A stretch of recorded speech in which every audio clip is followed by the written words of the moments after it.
Hey, hey, hey. Short notice hangout. Thought I'd do one. I haven't done one in a while. For boxing, probably about 2 weeks now. So just thought I'd do one. I've got about an hour to kill. So come on in, click the thumbs up as soon as you get here. And we'll get talking about today's subjects and boxing rumors, boxing news, all things boxing. Good evening, PJ. How are you? Gonna wait for a few people to get in and then we'll get cracking. Because I don't really want to be just talking to myself as such. So hey, Scotty Bizzle, DMX Balls. ATG, how are you all? Like I said, apologies. This is a short notice one, so all good. What's up, everybody coming on in? And just so everybody knows, same rules as always. Keep it civil, be nice. And if you don't, you get put on a timeout, depending on what you say, or blocked. So be nice. Hey, Rob, how are you? So we're going to talk about Anthony Joshua, Joseph Parker. The February the 3rd card at the O2. We've got pretty much confirmation of who's who and who's fighting when, where, and whatever. Red Fox, how are you? Ryan Johnson has to admit The Last Jedi is awful. So he should. So he should. Hey, Thomas, what's up? R.O. King, how are you? Paul Gray, Thomas Reed, Thomas Boxing Reed, sorry. TNLY, Richard, what's up? GNO1 Racing, Rogue King, Bob Jones. I'm probably going to be repeating some names here. Bad Left Hook, Terry, J Mob, 1, 2, 3, 4. How's everybody doing today? It's a Tuesday. It is Tuesday, right? And yeah, I thought we'd get into a bit of boxing. Last time out, I did a bit of Star Wars hangout, but on this one, we're back on the boxing. So we're gonna wait and see what happens. Hey, Browsen, Sport, what's up? Be cool, everybody, cool. What's up, Richard? So, two Richards, hello. Definitely good things coming for 2018 and 19. Obviously, we have the return of the Mac, as he likes to call himself, Tyson Fury. But as of right now, for things that are definitely confirmed, we have the February the 3rd card at the O2 Arena. And a lot of you guys may have seen my video that I put up probably one over an hour ago. Actually, I put up, how many videos I put up today? 7. Considering this morning I was struggling for boxing news, I managed to put up 7 videos. I'm pretty shocked myself. But yeah, Hands of Stone, Dan Sharp, Reese, Tony, how are you all? Big Mo for apples. Pass me the gravy. Wasn't that in the movie Platoon, wasn't it? Right. So the February the 3rd at the O2 Arena. As you all know, that would be Dillian White headlining. Um, yeah, definitely bad left hook. I've called an emergency meeting. Everybody, get in here now. All 7,000 and something of you, get in. Emmanuel, hey, what's up? Listening live from Dubai. Oh, lucky you over there in Dubai. God, I wish I was. Be freezing in Newcastle, I tell you. Proper cold, proper parky. So, February the 3rd, O2 Arena, we have Dillian White as the headliner, still waiting for an opponent. Looks quite likely it's going to be Lucas Brown, but I don't know whether this is the co-main event, quite possibly. Lawrence Okoli versus Isaac Chamberlain, very good domestic one here. Original Bruno, what's up? So we've got Okoli versus Chamberlain. We've got Reese Bellotti versus Ben Jones, and that'll be for the Commonwealth featherweight title. Ted Cheeseman versus Carson Jones, another good fight. Also on there, Joshua Buatsi, O'Hara Davis, Felix Cash, and he's not on the poster yet, but I can tell you right now for sure, it will be Dave Allen on the card as well. You want to know who the opponent is? Just ask the question. So, hey Charlie, what's up? Exactly. Everyone, click that thumbs up, and if you're not subbed yet, sub. So, what do you all think about this card at February the 3rd at the O2 Arena with Dillian White headline act, Okoli versus Chamberlain, all this kind of stuff? No, it's not going to be box office. No, definitely not. No, it will be free to air. Well, say free to air. It's on Sky, so if you subscribe to Sky Sports, then obviously you better watch it. But no, it's not on Sky box office. Just general run of the mill Sky Sports, which is good. But it's a pretty good card, though, isn't it? Who's the opponent for the white? Yeah, for the White Rhino. Okay, so probably about 20 minutes ago, is that Dave Allen? He said that it's going to be between Leroy Thomas or Sam Sexton. Personally, I would prefer Sam Sexton because it's for the British title. British title is a bit higher up level as far as paperwork goes, I suppose, to the Commonwealth, but I'm happy for either one. So it's definitely going to be one of those guys.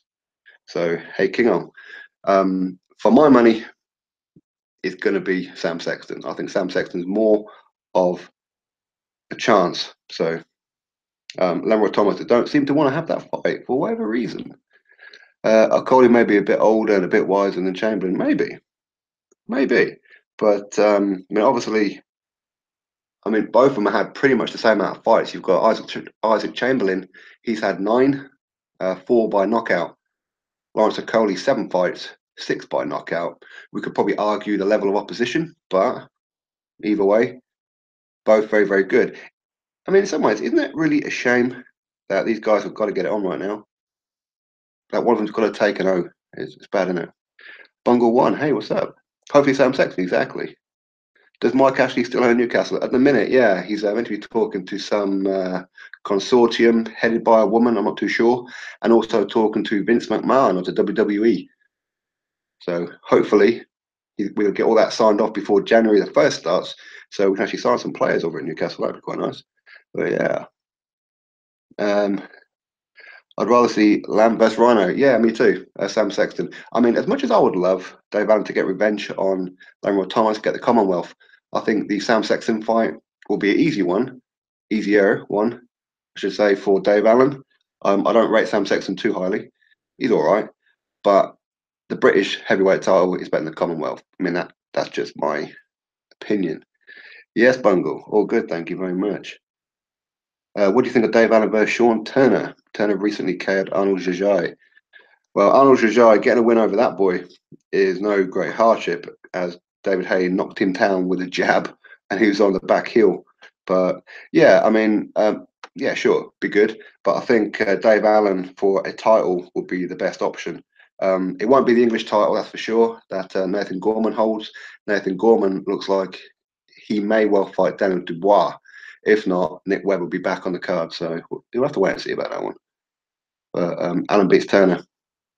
I think Allen beats pretty much most, if not all, domestic. Well, domestic, British level and below. And obviously, I'm not going to be including Daniel Dubois on that one. But yeah, Rob Bolton. Hi, could you give my stepson a shout out because he's running next year's London Marathon for Parkinson's? His name is Alex Rainston. Well, Alex Rainston, good luck on the London Marathon, and definitely a good cause there for Parkinson's. So definitely good luck to him and everybody else involved in the marathon, of course. Browsen, what do you think Tyson Fury would be interested in fighting aside AJ, Deontay, Briggs, Allen, Price, and White? Maybe Big Baby Miller. That would be a good one. I'd like that one. Maybe. BJ Saunders had a great fight, didn't he, the weekend? Absolute masterclass, and that word has been thrown around quite a lot the last few days. And now suddenly, where people are saying that Canelo, Triple G, and Daniel Jacobs, all like these kind of guys, Charlo, would whoop Billy Joe Saunders. And me and a lot of you guys have been saying people are overlooking Billy Joe Saunders. Look what he done. Suddenly now people are saying Billy Joe Saunders is a legit champion right now. But we've been saying for a long time, right? So it's all good. Dubois beats Gorman, quite possibly. I think at the minute, you wouldn't write Daniel Dubois off, and I go up against anybody at the minute. Although I do like Nathan Gorman. I really like him. He's a humble guy. He's not too far from me. Well, I said not too far. He's in Manchester, only. But yeah, for Ricky Hatton, do you think Dubois will fight for a world title in 3 years? The way that he's going, yeah. But obviously, hopefully, he gets put in with the right competition at the right time. In other words, we could do without all the pushovers, because the same thing will happen to him as what happened with Frank Bruno, where he was bowling over people like real quick, and when he stepped up, he got blasted out. So, well, I say blasted out, he did well, just that he gassed out in the later rounds. But yeah, Gorman, Dubois, Joyce, all on their way up, closing on Huey level. Yeah, absolutely. Why not? Although with Huey Fury, he's meant to be out in April, so who he's going to be fighting, don't know. I mean, is it beyond the realm of possibility that Dillian White could headline February the 3rd and then fight Huey Fury in April? I suppose we'll have to wait and see how Dillian White's fight goes with whoever it is that he's against, which, like I said, I'm led to believe it'll be Lucas Brown. But we'll have to wait and see. Saunders was great, definitely. To think Sexton has achieved more than Ian Lewison, yeah, I know, that's not too good, is it? I mean, for me, I think Ian Lewison beat Sam Sexton, but just my opinion, of course. Terry Bromley, I think we have an exciting 2018 Josh Kelly. I think we're right at the top. Ben will continue to improve. I think Kate Taylor will unify. I agree with everything that you've just said there, Terry. 2018 is looking real good. We've got some great shows domestically and abroad. And one of the fights I'm really looking forward to actually is Mikey Garcia versus Sergey Lipinets. That'd be a great fight. Yeah, Josh Kelly, obviously he's my neighbour. So I really do need to try and contact him, get him on the channel for you all, so we can have like a live chat with him. But yeah, I'll probably do that this afternoon. Yeah. Triple G does have nice feints, so it'll be interesting. It'll be very interesting. You see, this is what I mean. That a lot of people were writing off Billy Joe before, but after that performance, you can't beat what you can't hit. So we'll have to see how it goes. Was the best British fighter of the year? Yeah, it was clearly the most dominant, without a doubt. Without a doubt. Hey Lucy, what's happening there? But White's not fighting February 3rd. Eddie confirmed it on Twitter. Well, if he's not, I haven't heard anything about it. Let me have a quick look just to confirm that one. But while I'm doing that, who wins the Bellew rematch? Oh, Bellew and David Haye. I think it's going to be David Haye, if he can get himself in the ring, of course. But we'll see. We'll see. Yeah, I haven't seen anything about Dillian on here from Eddie Hearn. But maybe it's like an earlier post. Who knows? Possibly, maybe. But I'm not too sure if a Cody Chamberlain is a legit headliner. If that's going to be the case, but well, we'll have to wait and see. We'll really have to wait and see. But again, like anything with Dillian White, everything is left last minute, isn't it? So yeah, we'll see. Hey James, how are you? Loma versus Mikey Garcia, that'd be a great one. I seen that Mikey Garcia, I did a video on it earlier, has called out Vasyl Lomachenko to meet him at 135. Be an interesting one, that is for sure. Josh Kelly is a different class. You're definitely right there. I mean, the way that he fights is, dare I say it, Lomachenko-esque, if that's even a word. It's not even a word, is it? But yeah, we'll have to see.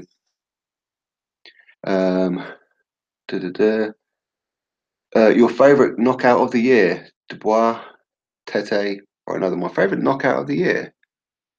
Could I really say Anthony Joshua versus Vladimir Klitschko? I know it wasn't a knockout cold, but it's pretty much there. Or let's have a look. Complete spark outs, complete knockouts. I'll let everybody in the chat answer that one, and I'll see if I agree, because there's been some pretty devastating ones actually.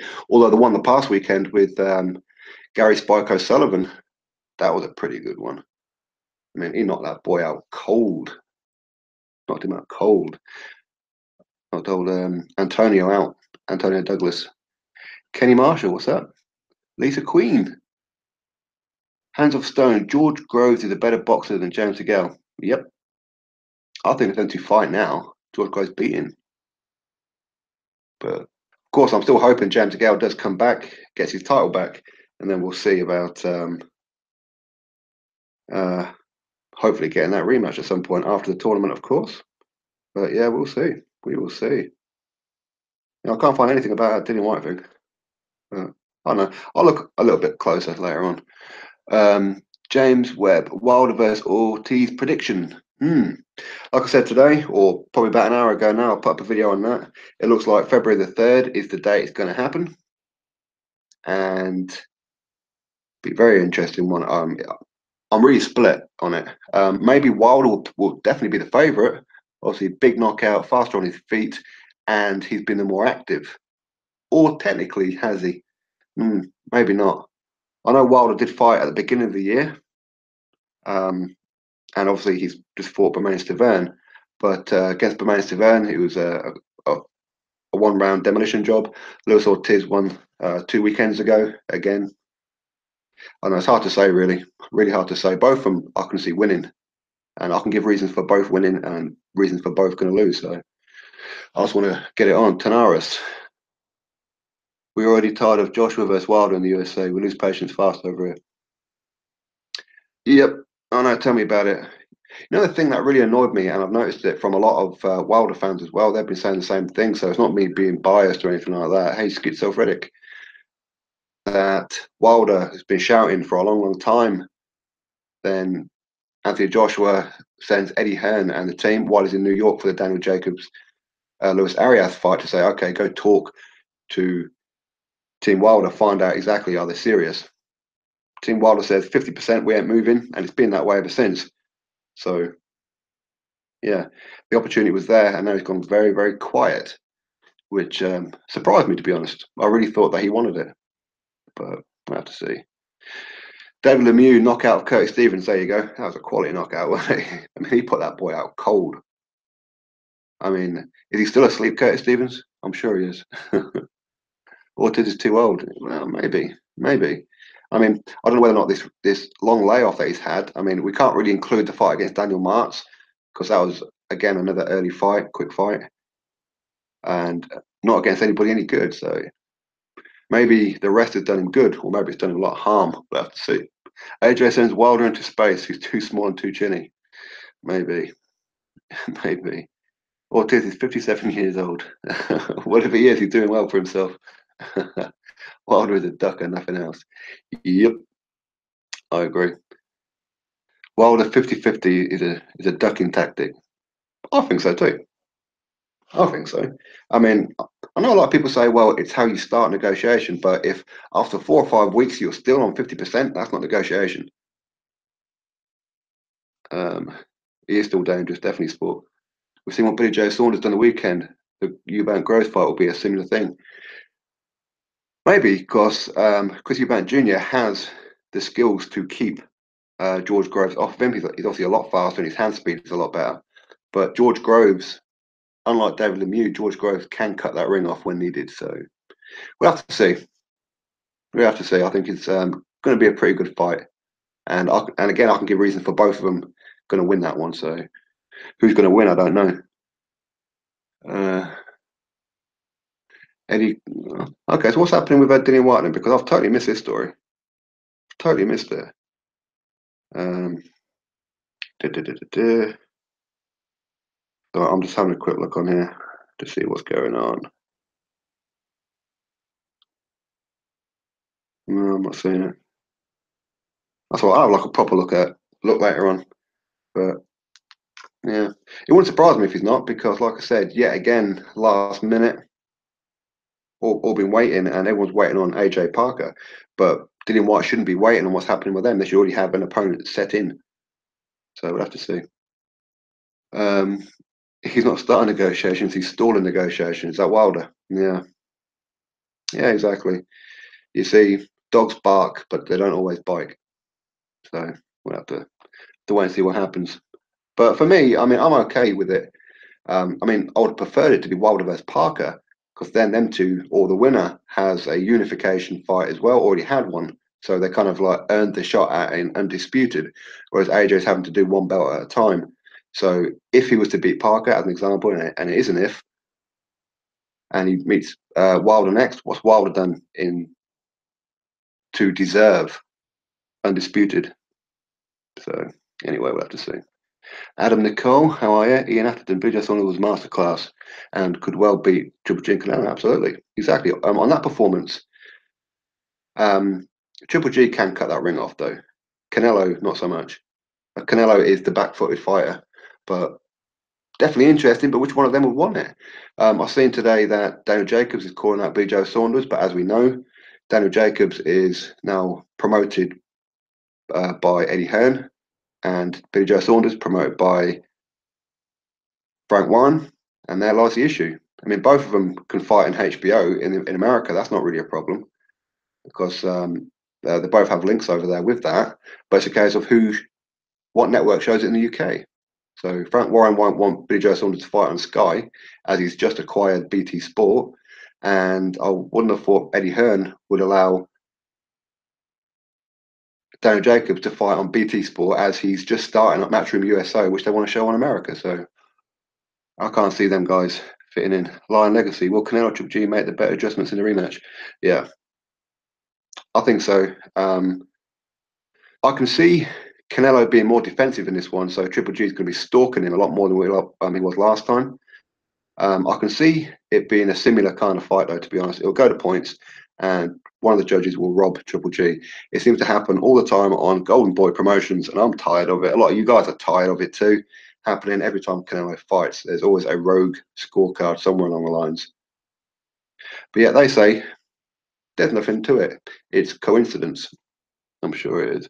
Dillian White versus Jarrell Miller. Yes, please. That would be great. And if Dillian White isn't going to fight on February the 3rd, then it could be that he's going to be waiting for Hughie Fury. So, which is going to be March, April time. Potentially. We'll have to see. Or maybe Dillian White's going to go to America on the April card and fight Big Baby Jarrell Miller, which will be, again will be on the Daniel Jacobs card. So, yeah, we'll have to see. Tyson, best age 18 21, Ali 21, 25, 26, yeah. And then Lewis, age 27, early 30s. Yeah, yeah, I can certainly agree with that, James. Definitely. All right, and Terry, you go enjoy Coronation Street. Have fun with it. Take it easy. Thanks for popping in. Click the thumbs up while you're here, everybody. Um, when I met Rickendale last year in Miami, I asked him just between me and you, and Rigo, how old is Ortiz? He said, "Hey, Ortiz is 137 years old." Yeah, but how old is Rigo? Yeah, there's rumors about him as well, aren't there? But yeah, love that build up between Dillian White and Jaron Miller. Definitely, definitely, and I think the fight will be good as well. I really do. Brown versus White March, maybe if this thing is confirmed that Dillian White is not going to be on the February 3rd fight. Maybe, maybe. Who wants to see White versus Chisora too? No, not anymore. Definitely not anymore. I mean, Chisora blew that. He absolutely blew it. I know that Caballero is a pretty decent fighter, but ruined it. Absolutely ruined it. Ed China, who gives a toss about Huey? He's an okay bloke, but an awful boxer. Yeah, I think that he's one of those fighters that he started off like really, really well. He was knocking people out for fun. I know lower opposition, but I suppose at his age, he's still young, still learning. But if he can throw his punches a bit more, he's definitely difficult to hit. But if he could do a bit more output, he'd be a very good fighter. But I'll have to see about that one. Why did Rigo turn pro so late? Well, it's like most Cubans. A lot of them do. I don't know whether or not they get paid for their amateur experience. Maybe they do. Maybe that's why some of them carry on through the amateurs for such a long time. Obviously, they go through the Olympics. Obviously, he won gold twice at the Olympics and every other kind of gold you could possibly imagine. So, yeah, I guess that's probably the reason why. Uh, Brown's manager said in an interview he wanted White Brown on AJ versus Parker card. Hmm. Yeah, but I mean, I'm good with that. I'm absolutely good. So that'd be February. No, sorry, March the. Oh, was it March 30 or something like that? March 31st? Not too sure. End of March anyway. Yeah, yeah. Why not? I mean, for me, I would love it to be that Dillian White actually gets a headline act, just so we can see how he gets on as a headliner. but we'll have to see. Brown versus White is a cracking fight. I agree, James. Totally agree with you. Ian Atherton, who Eddie Hearn really got without AJ? Hmm. Well, at one time I would have said Kell Brook, but obviously he's on the comeback now. He's got like a lot of up and coming people that people really, really like. So, yeah, I mean, I think even without AJ, if AJ was to go promote himself, for example, I mean, Matchroom will still survive. It will still go on. But I know what you're getting at, though. I definitely know what you're getting at. Smoking Krills, what's up? White Tony, what's up? The Cuban lads are state sponsored. Oh, there we go. Then see, so they get paid to train and compete. There we go. Exactly. Uh, Wilder true champ. Who said that? Okay, I missed that one. Bob Jones, White beats Brown. I agree. Although I wouldn't write off Lucas Brown because he's got one hell of a punch on him. One hell of a punch. We want Fury back and soon. I agree with you. Totally agree with you, Graham. Um, Adam thinks Brown KO's White. Again, maybe because he does have a big punch. Wilder beats Devane. Joshua beat Martin for the IBF. Okay, poor champ, you'd have beat Klitschko for WBA. Enough said. Smoking Krills. Wilder needs to step up and stop fighting cardboard cutouts. I agree, Smoking Krills. Jay Legends. Who thinks King Kong Ortiz can beat Wilder? A lot of people. That's why it's quite an interesting fight. And of course, if Wilder was to win, it's a good name on his resume. I mean, we've been waiting a very long time for this, haven't we? 9 years, 39 fights. I mean, I first knew about Deontay Wilder before a lot of his fans did. So when he fought Audley Harrison, a lot of his fans are kind of new to him. So yeah, and he's been fighting the same level of opposition ever since. I agree. Wilder is a true champion. He's beaten all the best fighters, and AJ should give him 70%. Well, AJ has clearly been ducking from fat apples. I agree with you. Come on, AJ, stop messing about. Take 30%. Yeah. Although, did you all see my video earlier that Deontay Wilder is going to be appearing on that American reality TV show, Wags Atlanta, which is like Housewives or something? He's going on a girly program. Ortiz can beat Wilder, yes, but if Wilder demolished Ortiz, you have to give him respect. Absolutely. I mean, I'll put it this way: Wilder Ortiz happens, even if it turns out that Luis Ortiz is way past it now, all this kind of thing, and Wilder demolishes him or loses to him, he will still get credit from me because he actually took a tough fight, a fight that a lot of people were. I know we've been waiting for this kind of fight for a long time. So you know what? Good on him. I'd love to see Billy Joe versus Daniel Jacobs. I would too, but like I said, Eddie Hearn and Frank Warren probably won't allow this to happen. There'll be something that gets in the way of it. You can guarantee it. Absolutely guarantee it. But oh yeah, did you all see my video today on Amir Khan? He says he's going to be fighting in March. No opponent yet, and it's going to be in the UK. So will this be a case of Amir Khan return to the UK, just like James DeGale did after a failed career in America? Well, failed.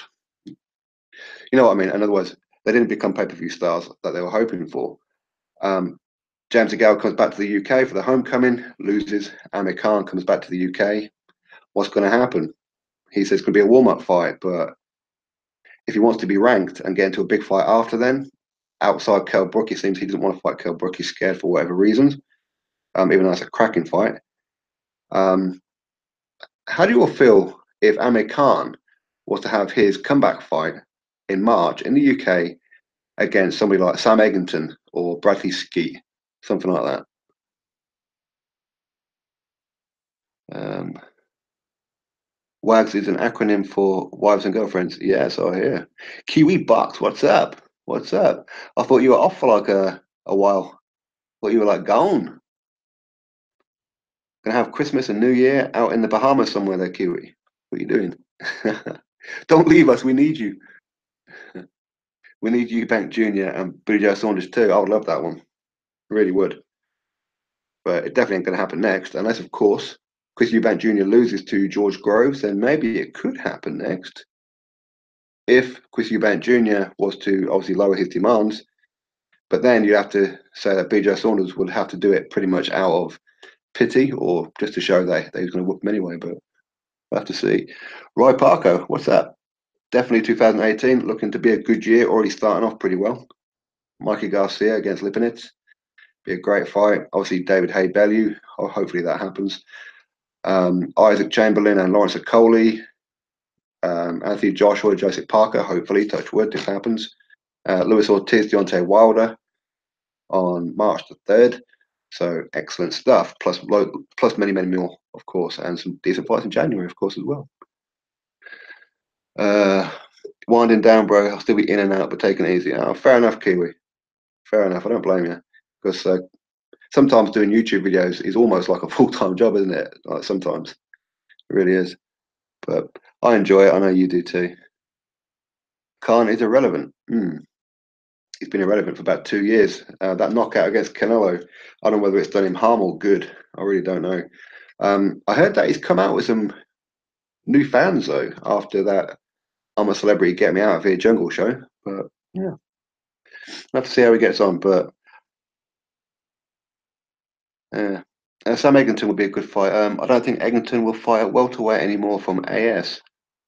Yeah, maybe. I'm really disappointed in Sam Eglinton. Now, after his last performance, I thought he was going to win that, but yeah, cannot believe Hearn cannot deliver the big fights for Dillian White, Bob Jones. Yeah, yeah, I know. It's really the only thing that niggles me about Eddie Hearn. Everything else I can support and I can promote, and you know what I mean. I can't defend it. I can't defend it because Dillian White should have opponents way in advance. All these other fighters do, so why can't Dillian White? I know a lot of them. Some people just don't want to fight him, but even so. Tubes. Floyd will say no mass. I was against Lomachenko. Yeah, that ain't gonna happen, is it? That really isn't gonna happen. Loma wants Gervonta Davis. Be a good fight, but I don't think Floyd will allow that though. Yeah, we'll have to see. Lion Legacy. White should. Oh, I'm sorry. Oh, comments jumped up pretty quick there, so I've missed exactly what you said there. Apologies. Mr. Ishti, Amir Khan was good on the show. To be honest, he's accomplished a lot more. A lot. People just forget he did hold it tight for a decent amount of time. Yeah. Yeah, of course. I mean, he's given us some great nights of boxing. It's just a whole that he left UK to go to America and pretty much forgot about his British fans. That's the kind of thing that really annoyed me. But yeah, Loma would beat Floyd right now. But in his prime 130, I think Floyd over 12 rounds. Yeah, I can possibly agree with you there, James. For sure. For sure. I can see White leaving Hearn. I can see that too. I really can. Tanaris Robinson. Yard is the best fight the UK has to offer. He's not the best right now, but potentially one day could be. At the minute, he's light heavyweight. Will he stay there? That's a problem. Well, problem. That's the question because he's a pretty big lad. So I can see him going cruiserweight within the next year or so. But if he doesn't, I'd love to see him develop, get better, and take on the likes of Kovalev and a few other light heavyweights. And we're doing all right for light heavyweights in the UK as well. We are producing them. We really are. Who would win, a lion or a tiger? I'm going to go for a lion. He's the king of the jungle, is he not? Josh Kelly, yeah, yeah. I do believe Josh Kelly will be one of the next stars coming out of Britain. But I also think Anthony Fowler will be as well. And obviously Josh Taylor as well. Daniel Dubois, Anthony Yard, like we just said. I mean, there's plenty of them, isn't there? Absolutely plenty of them. Joe Cordina, loads of them, loads of them. Yeah, people laughing at Khan's big target chin overshadows his achievements. Yeah, I agree, Kiwi. Yeah, I agree, and I'm guilty of it myself. I really am. But yeah, it's a shame. But to be fair and to be honest, I do like seeing him do the Bambi dance. I don't know why, but I do. I really do. Alan Joseph Cooper, Dubois, next best thing. Yeah, maybe, hopefully. And I mean, I don't want to look too far forward on these guys because if I do, I'll get all built up and excited and then ultimately disappointed because not all of these guys are going to make it. But we'll have to see. Amir Khan versus Josh Kelly. Oh, yay. Be a very interesting fight. Very interesting fight, but I'm not too sure if Amir Khan will be up for that. I think Josh Kelly will be up for that, but I'm not too sure Amir Khan would be. Yeah. He'd probably see or say outwardly that Josh Kelly's a bum, but yeah, no bum. I think Josh Kelly has a very good chance of beating Amir Khan, especially if he hits him. Captain Rose, Takam would beat Fury right now. Was that Huey or Tyson? Yeah. I mean, for me, I'd like to see. I know Tyson's with that his new trainer Ben, but I would prefer it to see him with Dominic Ingle. I mean, look what Dominic Ingle's done with BJ Saunders. I mean, I know totally different weight classes, but I'd like to have seen that. Manuel Char would be, yeah, definitely. I like Manuel Char actually. I do like him. Her and Warren should work together, try and build up BJ Saunders and Jacobs fight. They should, but they won't.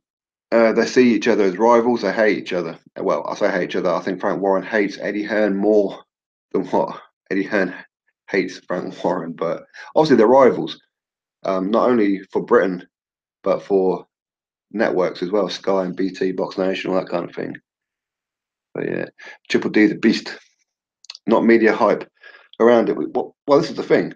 If Dan Dubois was on Sky, he'd have all the hype around him. But because it's BT Sport and Box Nation, while they do have a lot of subscriptions, all that kind of thing, I think they go under the radar over there because not everybody watches BT. So yeah, Gorman has a great chance of beating Dubois if they fought now. Yeah, I agree. Nathan Gorman is underrated. He really is. So is Dave Allen and a few others. But for me, where people say, well, I don't really want to fight Daniel Dubois now because it's high risk, low reward. For me, if I was a fighter, I want to get him right now. I really want. Really, really would. Fury and White should both go to Ingle. Be a good shout. Be a good shout. Yeah, definitely. Um, think Luke Campbell and Crawler. Ooh, I think that has been talked about, hasn't it? I'm sure Eddie Hearn mentioned that one. Be an interesting fight. And to be fair, I'd probably lean more towards Luke Campbell, to be fair, on that one. Do you not think White should leave Tibbs? I don't know. I mean, I like Tibbs. I think he's a good guy, a good trainer.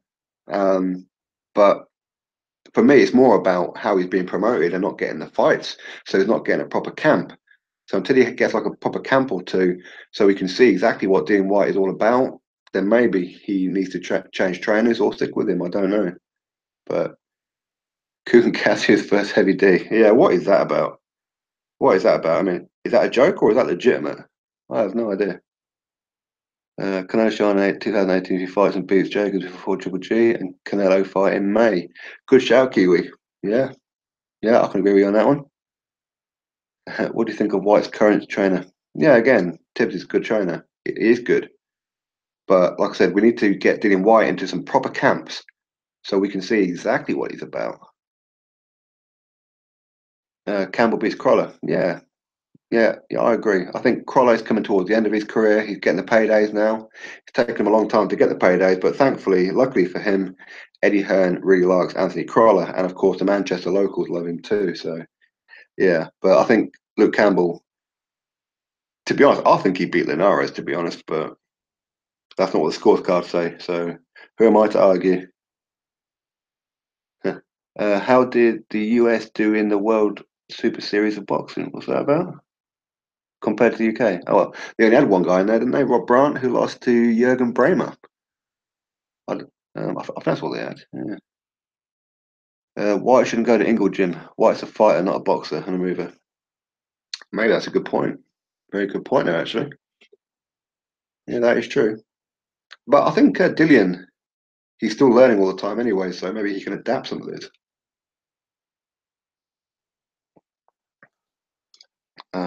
White has been promoted terribly by him. Really seems like to be Chisora said a spare will. Yeah, yeah. It's a shame because Eddie Hearn's got the platform, and Eddie Hearn seems more focused on getting the newbies in, like Lawrence Okoli, Katie Taylor. Obviously, she's getting like a massive push, and this, that, and the other. But I suppose maybe it's because they're officially signed to Matchroom, where Dillian White is signed to a fight by fight basis. So maybe that's why. Maybe I don't know for sure, but I really do wish that he would be promoted a lot better than what he is. But Tyson Fury should go to the Ingle gym. I agree. I really agree. I really rate Dominic Ingle. I spoke to him quite a few times, and yeah, he's a real nice guy and definitely knows what he's doing. Definitely does. I mean, if you will notice when um, Dominic Ingle, Billy Joe Saunders had their first fight together against Willie Monroe Jr. During that fight, Billy Joe had like a little bit of a cut on his eye, and it was quite bad to be fair because of the clash of heads. And usually you get the cut man in to do it up, which sometimes panics the fighters. If you notice, Dominic Ingle didn't let the cut man in the ring. He dealt with the cut himself, as if to give Billy Joe the psychology of it's not that bad because I'm dealing with it. If it was really bad, the cut man will do it. So he was playing a psychological game with Billy Joe to not panic him. So yeah. Would anyone ban Katie Taylor? Yep, I would. And even if I wasn't in the mood, I'm sure she could make me in the mood because she'd beat the shit out of me. Kell Brook is a fight by fight basis. Is Kell Brook fight by fight? I didn't know that. I didn't know. I thought Kell Brook was like fully signed up, but yeah. BL Ray ban UK. Hearn said so himself about the effort he puts in. I've heard him talking about it with like James DeGale and a couple of others, but I've never heard him say it about Dillian White. But it would certainly um, make sense as to why Eddie Hearn doesn't push the boat out for him. So yeah. Um, do you remember how much weight Brook had to lose? Yeah, he had to lose a lot, a hell of a lot. But again, I mean, 147 to 154, it's not like £7 is really a lot. It's not. It really isn't. So for me, 147, 154, not too much difference really. But I think it'll be a, a good weight division for Kell Brook. I really do. Ingle will be a better trainer for Tyson than Ben Davison. BJ Saunders looked terrible when Ben was the trainer. Yeah, yeah. I mean, you see, Tyson Fury, he says that Ben would be a great trainer in like 4 or 5 years' time. And yeah, maybe he's right. Maybe he will be. But Tyson Fury needs somebody for now, not for 5 years' time. You know, he really needs something now because there's no point him taking on like these big name fights and then I don't know getting the tactics wrong. Whereas Peter Fury was a great tactician. So yeah, I mean, it's good that Tyson's making changes in his life, obviously to get out of the habit and keep family as family, business as business. So there's nothing wrong with that. But yeah, I do think if Ben is one for the future, then Tyson maybe shouldn't be with him now, or maybe have him for a couple of warm-up fights and then move on to somebody like Dominic King or Adam Booth or whoever it may be. But yeah, we'll see. I want to see Billy Joe undisputed. So many people, yeah, you tell me, yeah, definitely Captain Rhodes. I mean, if Billy Joe Saunders become undisputed champion, damn. I mean, I would love that myself, but yeah, there'll be a lot of very upset people in the boxing world. Definitely would. Katie Taylor and Eddie. Oh, okay, I'm not going to say that one. Katie Taylor would be 100% be a giver than a. Well, what the? No, I like Katie Taylor. I think she's all right. I really do.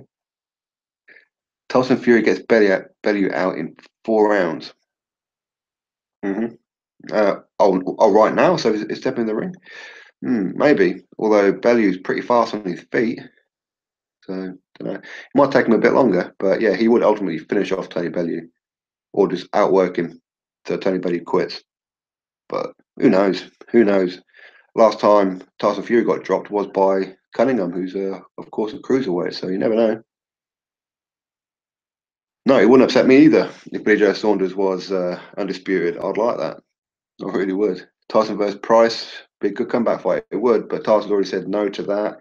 He doesn't want Dillian White as a comeback fight. He doesn't want Tony Bellew as a comeback fight. He doesn't want Shannon Briggs as a comeback fight. So no idea what kind of person he's looking at. Be interesting though. Peter fell out with Tyson and just kept him. Yeah, yeah, I agree with you there. Yeah, something definitely happened. I mean, I reported that quite a while ago for one of the rumours that I thought that them two had a bit of an issue, and it pretty much headed itself off when Peter Fury, McKenzie, and Huey did something with Haymaker. I'm not too sure what that is, A lot of people say, well, it's just so Hughie could spar Joe Joyce. No, it would have been more to it than that, because there'll be no reason for Mick Hennessy and that to be there. So Tyson will definitely outbox AJ. There's no doubt about that. I can see what he means when he makes comments about AJ, although I rate him. Yeah, I mean, for me, I've always said it. I mean, Tyson Fury does hit hard, but does he hit hard enough to, like, as in throw a commitment punch and not get counted himself back? And I think if Tyson was to beat AJ, it would be on points.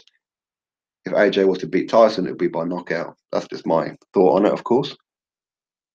In my opinion, Tyson needs someone like a Sambano Love for his first comeback fight from Kiwi. Yeah, I agree. He needs a journeyman. He needs somebody who can walk through and maybe give him a couple of rounds. But I don't know what kind of level he's looking at, though. I mean, if he says that, Dillian White, Tony Bellew, David Price, and Shannon Briggs, all these kind of guys are beneath him, and I have no idea what he's looking at, to be honest. He says Dillian White, but Dillian White is ranked number one by WBC. Wouldn't he want that position? I mean, surely. But we'll have to see. Daniel Collins, what's up? Joyce should fight Chisora next. That'd be an interesting one. Yeah, yeah, I like that. Although isn't no, because what wasn't Joe Joyce meant to be fighting Tom Little on the Bellew Hay undercard? Don't quite know what happened with that fight. I mean, is that fight still on? As in, is it still going to be happening at some point? I don't know. I really don't know. Probably Eddie lowballing, but now headline a good job. Great fight on undercard. Yeah, yeah, it is. Cardi vs Chamberlain is a great card. Great fight. He was too big for the weight. Are you seriously saying, hey, he's scared of Steve Cunningham? Well, who's saying, hey, he's scared of Steve Cunningham? Okay, I guess I missed all that one. Still in the chat. Tanaras, Fury can't walk without losing his breath. Not would you if you're 23 stone. Although he's down, he's lost 3 stone and he's got another 3.5 to go, he reckons, until he's at his 18.5 to 19 stone limit. So he's done all right so far. He really has. And I think he had an operation on his throat as well. So Jarrell Miller would be a good one. Yeah, I think Jarrell Miller against Tyson Fury. But I think it's a bit dangerous for a comeback fight, though. Really is. As Tyson Fury isn't the biggest puncher in the world. And don't get me wrong, he punches you in the face, he's going to hurt you. But yeah. But Miller is quite durable. So would Tyson Fury fancy a 12 rounder when he first comes back, or a 10 rounder? I'm not too sure if he'd like to just get in there, somebody who he can knock out who's a bit chinny, and then get out of there within a couple of rounds. But we'll have to see. Mark Crawford, what up? Those guys are below his level when he's at his best or halfway there. But being real, Tyson has a long way to get back to half his best, I think. I agree, Kiwi. I really do.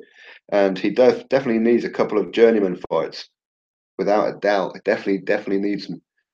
If he doesn't take them and takes on some decent opposition, like maybe a Pulev, for example, it's a risky move that could backfire on him. But hopefully he doesn't let arrogance get in the way of the reality. But you'll have to see what's happening with White, Dan Mack. I'm not too sure. A lot of people are telling me that his fight on February the 3rd, his headliner, has been cancelled. But I can't find it myself. But you'll have to see. Why haven't you activated Super Chat?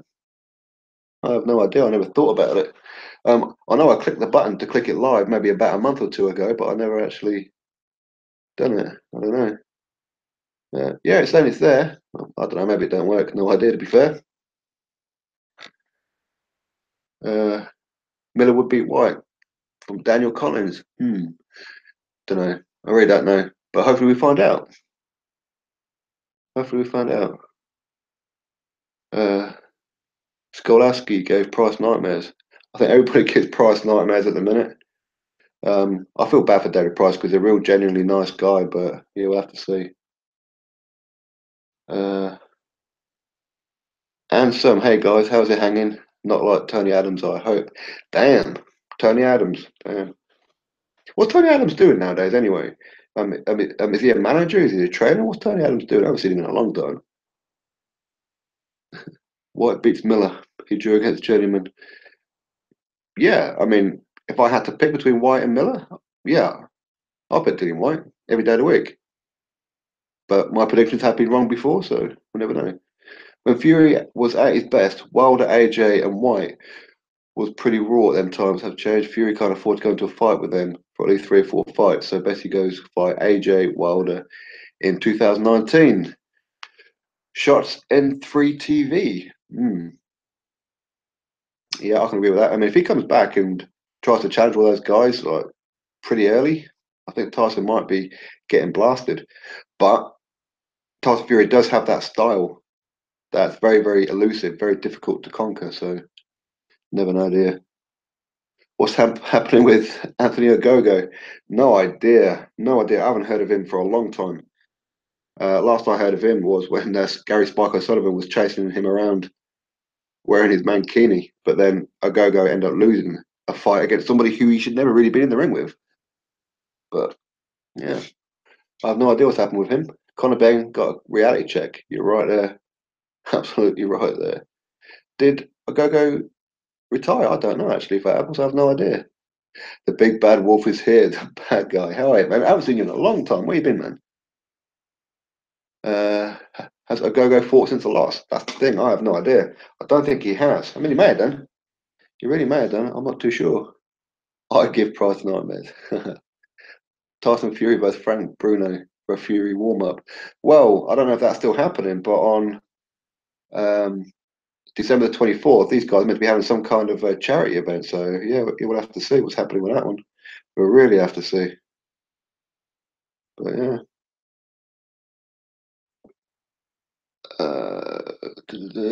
Fury won't come back against a big name. Well, I hope he don't.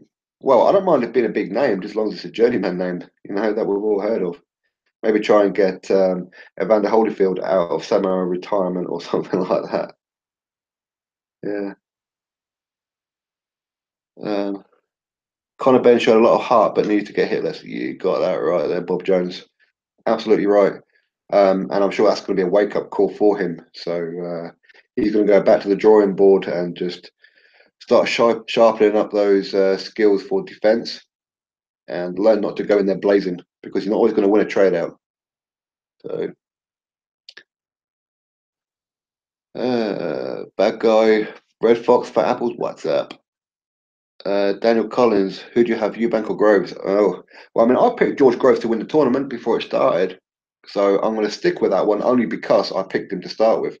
But I'm a little bit nervous of Chris Eubank Jr. beating him. Well, I say nervous. I'm nervous for my prediction's sake, but I'm quite happy for George Groves, Chris Eubank Jr., or Callum Smith to win that tournament. I'm ecstatic for all of them. Yeah.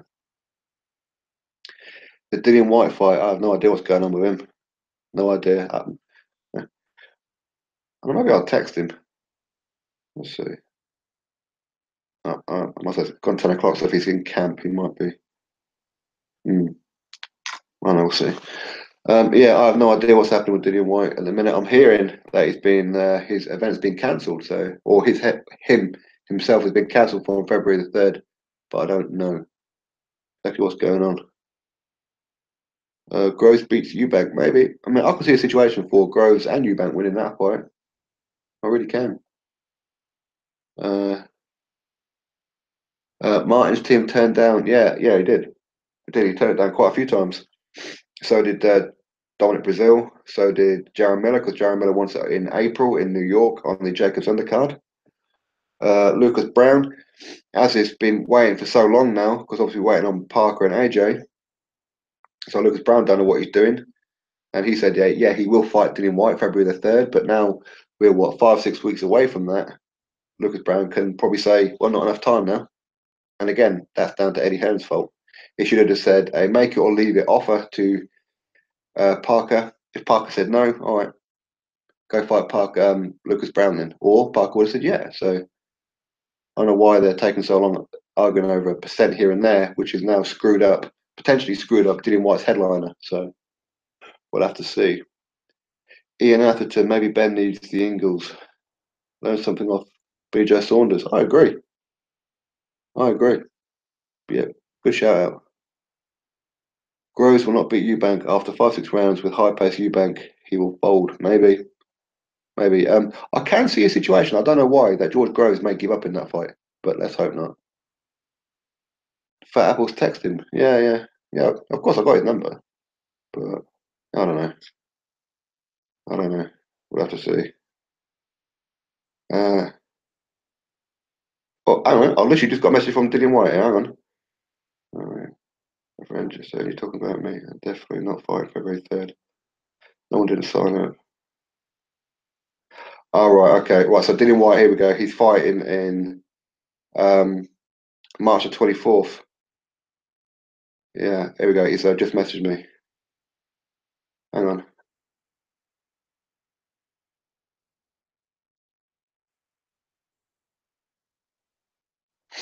Sorry, bear with me. I've got Dillian White on the phone here.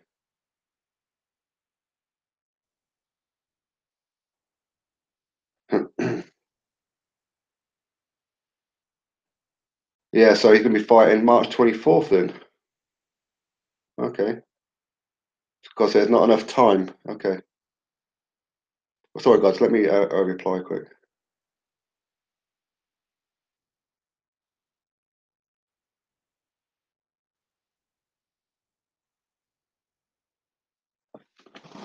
Okay. All right, yeah, because someone said to Dillian that we're talking about him now, so he's just messaged me. All right, yeah, so he's definitely off on February the 3rd, and he's going to be fighting March the 24th. So, yeah. Wait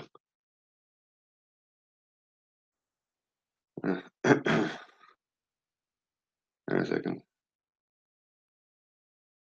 Wait a second.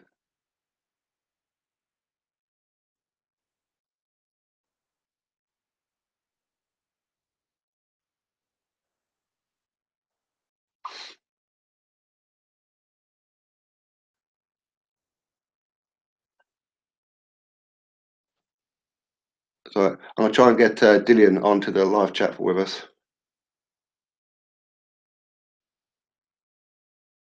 Wait one sec. Let's see if he's free.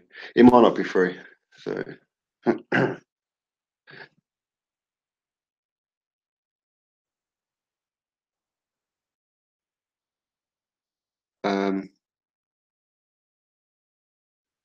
Yeah, that's the thing. I mean, he's going to be. He's got to be annoyed. Well, he is annoyed. Yeah, exactly. He's tired of being out. So.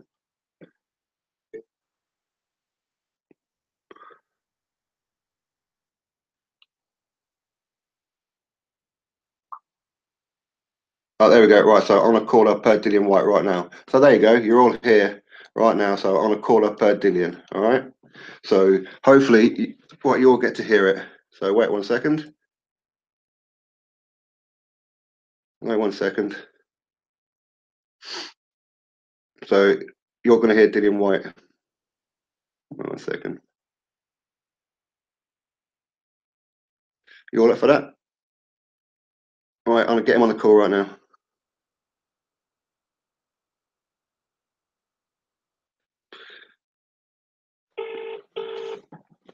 Hello.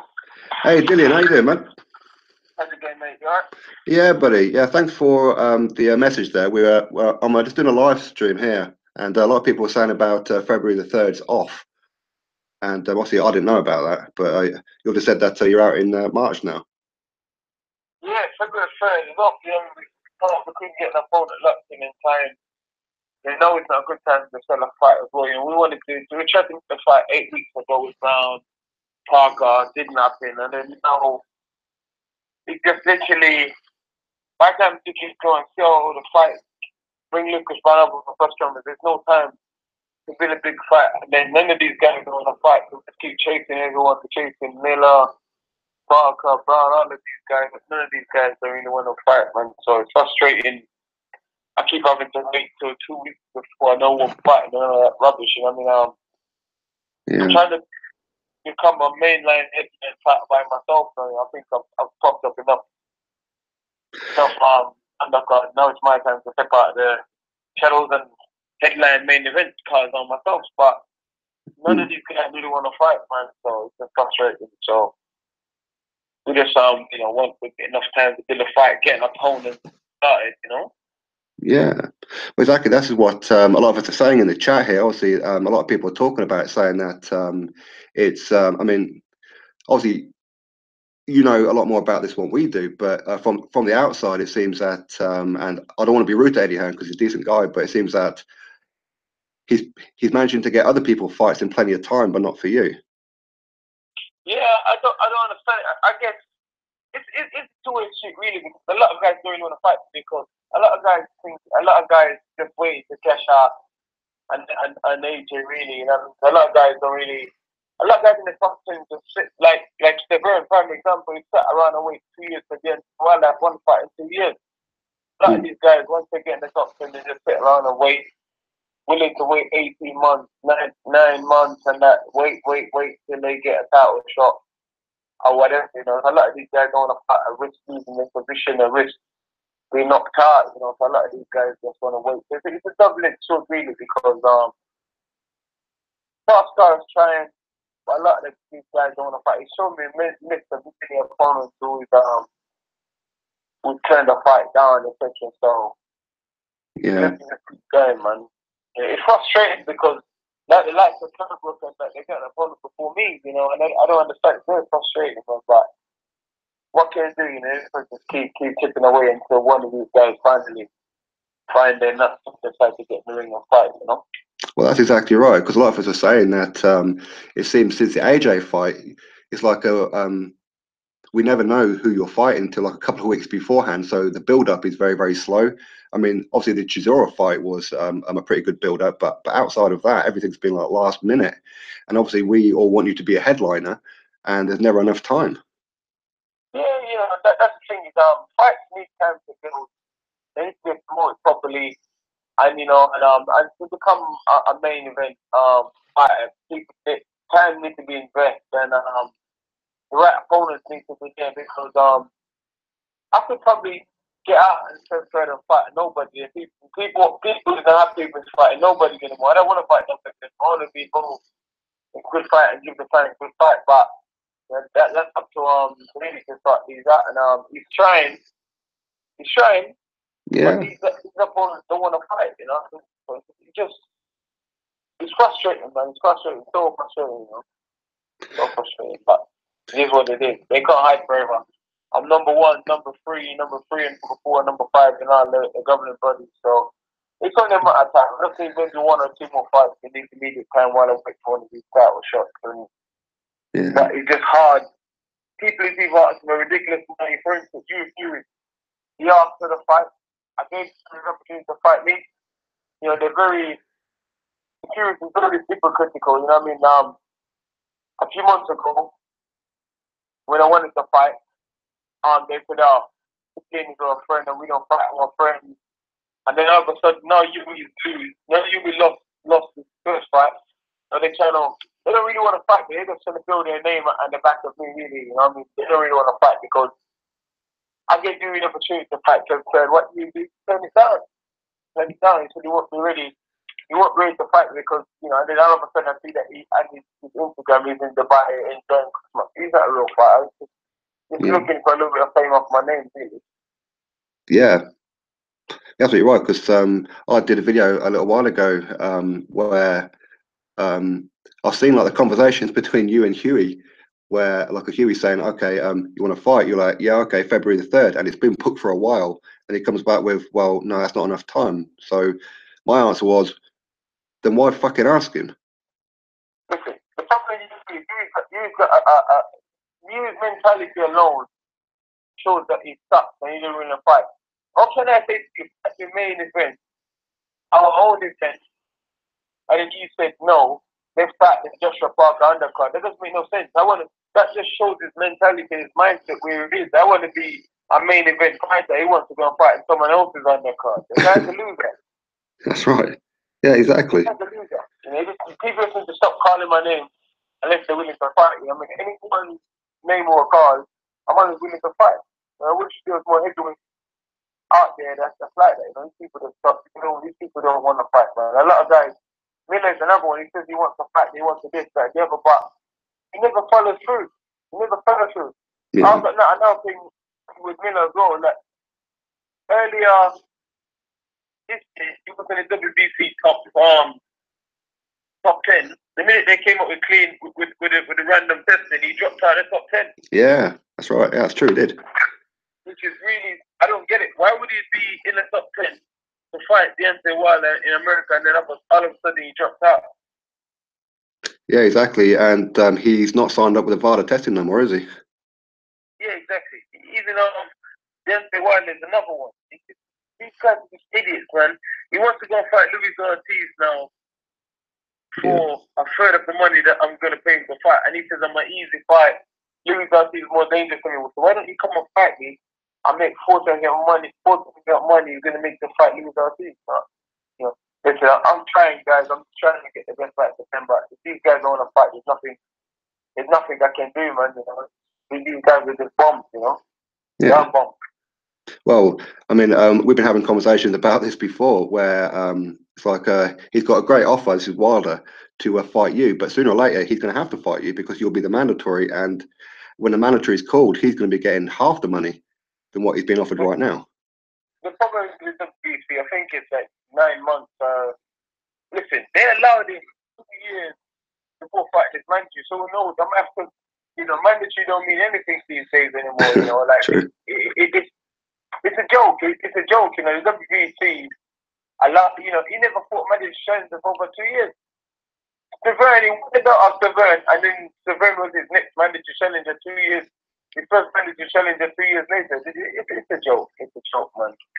You know, so let's see. You know, he just fought Severn. So I think he's got 10 months or something before he's due to fight another mandatory. So let's see what happens. But and the other, I'm also high up in the IBF, the WBA, and the WBO. So you know, these guys are gonna have to fight. Parker is another one. He's turned down double record payday to fight me. Just Parker just say, listen, I'll fight anyone if they give me $6 million. He's just looking to sell his belt. He's looking to sell his belt for $6 million. Yeah. He's looking to do this. Well, this is the thing, though, Dylan, because I've said this many times before that Eddie offered Deontay Wilder, was it $4 million plus US TV revenue?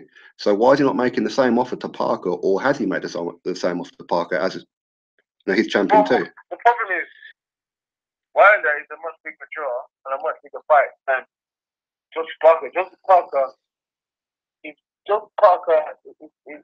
doesn't. It's boring, you know what I mean? He can't. Being a fighter, Josh Parker, is difficult. At least Deontay Wilder will say stuff, and he will be very mouthy. You know what I mean? He will actually open his mouth and say stuff, you know.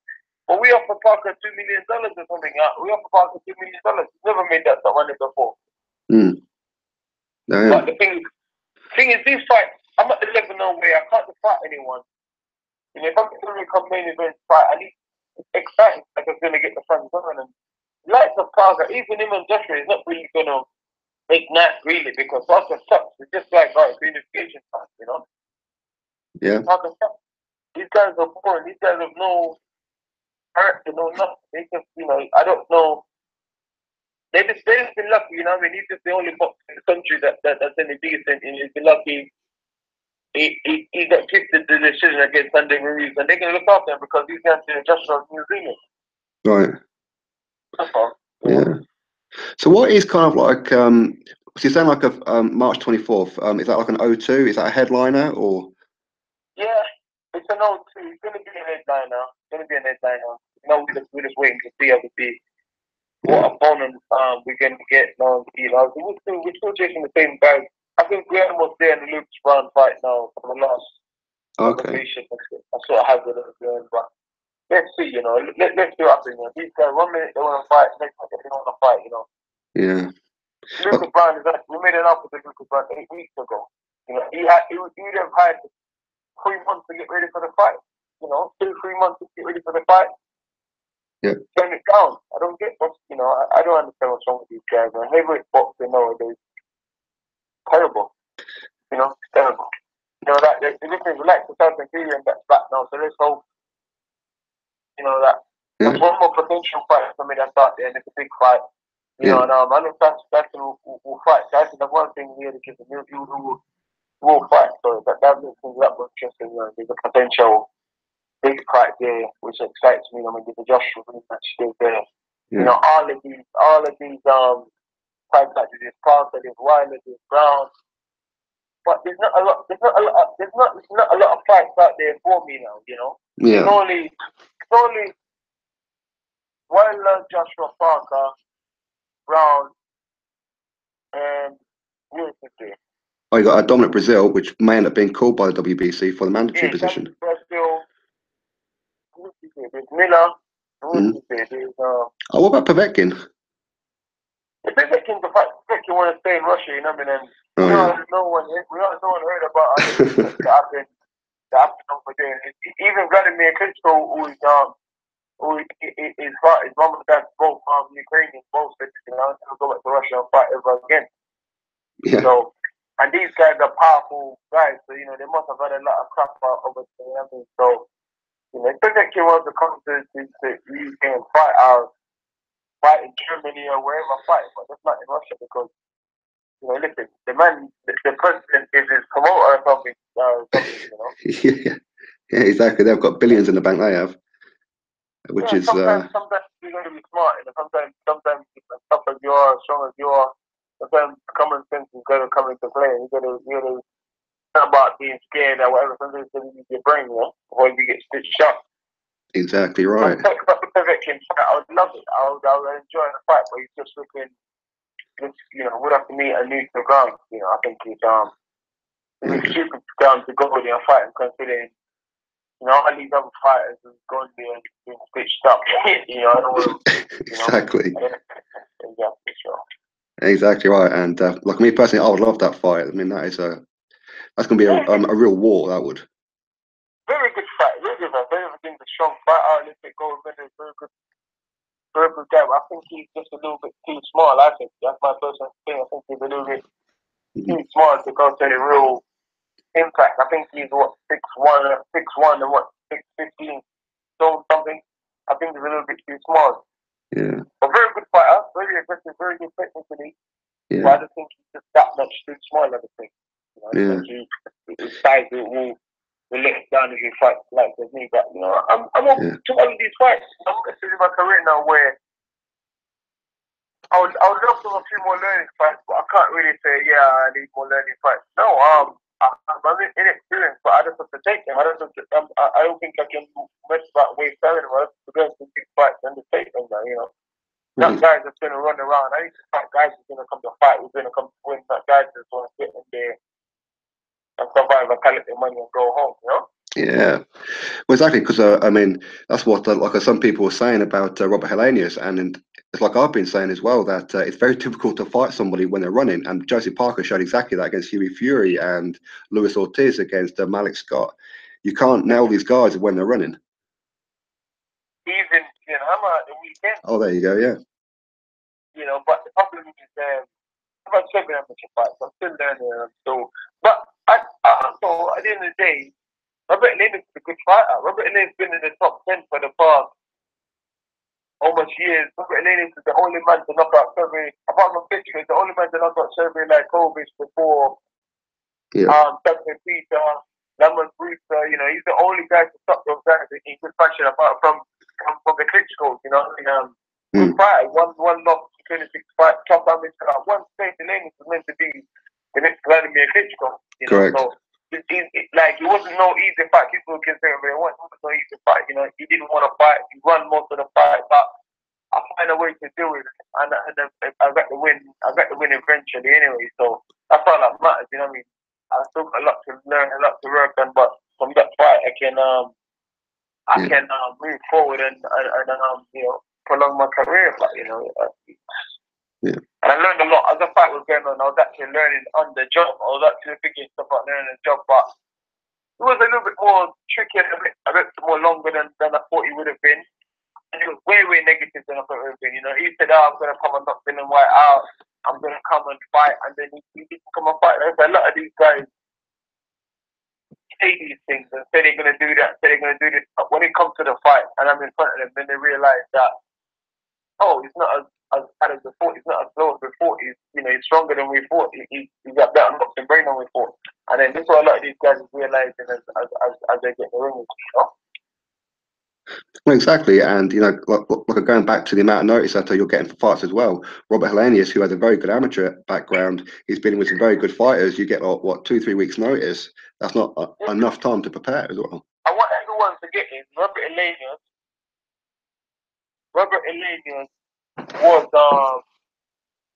was with Joshua in the build-up sparring. I did 8 rounds with AJ. 8 weeks out from the fight, he was up there in triple sparring and getting good quality rounds. So he was in shape and he was training. And that's how the fight came about was because he was over here training with Joshua, right? Saying he never noticed anything. He just noticed. I don't know why these guys make excuses. If you lose, you heavyweight boxing, everyone loses. You win, you lose some. That's what it goes. It's heavyweight boxing, but people always try to make it my hand was broke or this was that. When I fought, he had a lot of issues, a lot of proper injury, proper issues. But I never complained. He never heard me say, this happened, that happened. No, I got on with it. I went on the next surgery 2 days after the fight. I never even say anything because I know people that were saying, oh yeah, I was injured this and the AJ Neal was injured because I got a cortisone injection in my shoulder before, otherwise it's a doping violation. So, always I think you have to let them know. And I told the board obviously I needed the injection, and the board told everyone that I've had cortisone injection in my shoulder so I can get through the fight. This and never. You go back and watch the interview, the final press conference. You hear him say, "Oh, it's your shoulder okay." And you took him out. Yeah, I beat him next time. The guy's a big fight. He's a good athlete. Yeah. He's very good athlete. But I don't think he's the best of boxing. I think he's a very good athlete. He's in shape. He's in very good condition. And that's what's holding him up because he's got shape and everyone else. Even when I fought him, he was in way better shape than what I was at the time. Yeah. This is what I've been saying you and AJ both been saying it that for both of you guys it's 1-1 because obviously you knocked him out in the amateurs.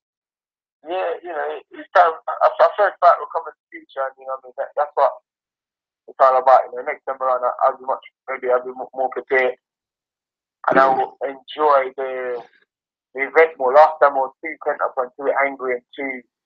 I just wanted to just hurt him so much. I got tired of all of that instead of actually focusing on the boxing and enjoying the event. But next time around the first fight, I'll definitely win next time. 100%. Yeah, and hopefully you go in there with a belt, which is ideally what you wanted to do because there's more room at the bargaining table. Yeah, also it just makes a bigger fight as well. It'd be the first, great fight to fight for a version of the heavyweight world title since Lennox Lewis and Frank Bruno. Definitely. That'll be making history again, and then that fight will sell more tickets and have more support. It'll be a bigger event than I think now there's big stadiums and stuff. It'll be a massive event, Yeah, definitely. So, I guess it's safe to assume that because Derek Chisora lost to Kabayel, which he should never have lost to, but he did, that rematch is never going to happen. Like I say, people, you can't go from fighting in front of 20,000 people to go and fight in front of Derek Chisora. It needs motivation. It needs rivalry. It needs that needle to stimulate, to get him up out of bed to train. You can't go from such a big event, big world, and then go to Monaco, and fight in front of 1,000 people, no build up, no press conference, no nothing. And that's the thing that he was difficult. You could see from the fight he was in terrible shape. He wasn't motivated. You could see that he wasn't funny. You could see that he didn't really care. Really, was it that? Whatever. And it showed. It's only in the last round he really tried. And by then it was too late. That's exactly right. Well, I heard that Eddie Hearn mentioning Kabayel as a potential opponent. Was that a serious one or not? Well, listen, all these opponents, let's say, I'll fight all of these guys. They become European champion. I'll fight all of these guys. I'm ready to fight all these guys. Like any fight that means any fight that carry any sort of meaning, I'm up for it. I'm up for it. And the Capital fight does. It's the European title, and I fight push me to the #1 rank across the board, the governing body. Right. I believe it. But these fights, for some reason, I don't know, man. They like, there's a lot of talk where these fights can't be, whatever the reason is, I don't know. A lot of people talk and say this and say that, but these fights can't be. I think you guys need to ask again why they not me, because I'm really ready to fight anyone. Eddie's never mentioned a fight to me, and I've turned it down. I said no, and you can ask him that next time. It never come to me and say, oh, we can go and fight this guy that guy. I was like, yeah, let's do it. I'm not one of those guys that's like, oh no, I'm not ready to do this job. I'll get straight coming on. Yeah. When Derek did show ambition,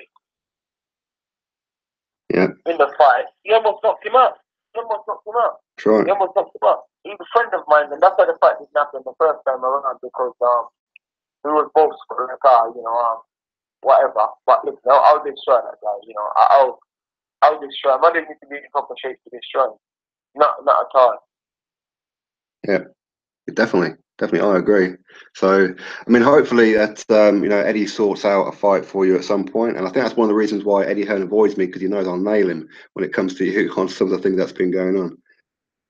But the thing, I think he's trying, but the problem is, I think part of the problem is me and the top guys are competing for the same opponent. So a lot of these guys thinking, if they lose to me, they're screwed. If they lose to the world title, then it's not the end of the world, you know what I mean? So I think that's part of the problem. A lot of these guys thinking, listen, why am I going to risk fighting Dylan and getting potentially bashed up and having a hard time in the build-up and in and outside the ring, when I can just wait and fight like Joseph Parker wasn't really going to say nothing. He's not the most physical guy or whatever. And it's a very winnable fight for people that like the Parker. And it's a very, very, the thing is, Parker is a very, very winnable fight for anyone in the top 10. yeah, exactly. And they all want the AJ payday, don't they? Yeah, of course. At the end of the day, it is a business as well as it is a sport, Absolutely. Anyway, I think I'm gonna get up now anyway, man, and then they can chill out. All right, buddy. Well, Merry Christmas to you and Happy New Year, and hopefully you enjoy your Christmas, and then get back into camp for March 24th. Yeah, same to you and the listeners. Merry Christmas to you. I'm not really taking no time off anyway. I'm still gonna keep the engine kicking over, but I'm just now because March is not far, I mean, as a top athlete, I believe we're going to be in shape all year round, I believe, Absolutely. Well, I mean, we'll speak to you a little bit closer to the time as well about it all, and like I say, hopefully we're going to hear the opponent real soon. All right, mate. Cheers. All right, buddy. Take care now. Bye-bye. Yeah.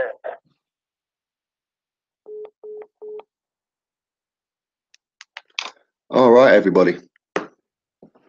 So, hopefully you guys heard that okay. So, yeah, February 3rd, definitely off. Now it's March 24th, and it will be a headliner as well. So, yeah, we'll have to see.